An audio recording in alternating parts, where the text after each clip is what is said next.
Protests over the conflict in the Mideast made its way to the New York Stock Exchange today. More than 200 people against the Israel-Hamas were protested outside the main entrance of the iconic Hall Wall Street building. And they wore red T-shirts that say, "Not in our name." Now, the surprise action comes as the U.S.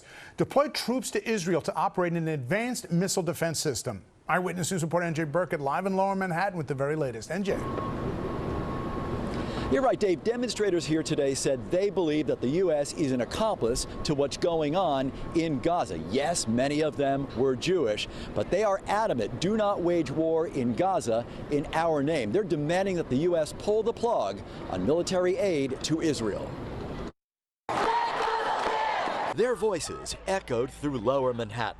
Hundreds of pro-Palestinian and anti-war activists, many of them Jewish, staging a massive sit-in outside the New York Stock Exchange, determined to send a message to Wall Street investors and the world. The U.S. government is sending bombs to Israel that it is using to massacre Palestinians in Gaza, and we are calling for that to stop now.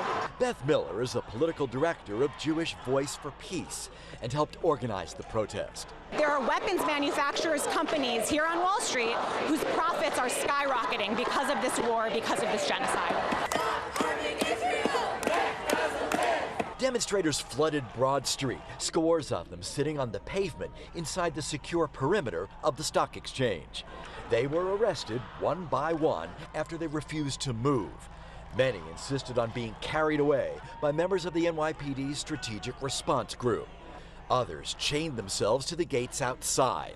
82-year-old Hunter College professor Rosalind Pacheski is a peace activist who once protested the Vietnam War. We've been doing this for over a year, as long as the genocide has been going on.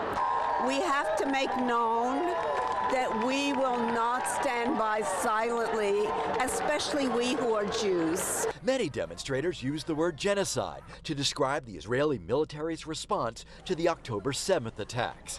While the UN and other humanitarian organizations echo that assessment, the American Jewish Committee and other supporters of Israel believe it's an act of self-defense. But organizers disagree. I can't look at anything that has happened in Gaza over the last year and see self-defense. What we have seen is the killing of over 42,000 Palestinians, including at least 16,500 children. Well, it took nearly 2 hours, but police arrested roughly 200 demonstrators. This was a loud but non-violent protest. There were no reports of any injuries here this morning. Live in Lower Manhattan, NJ Burkett, Channel 7 Eyewitness News.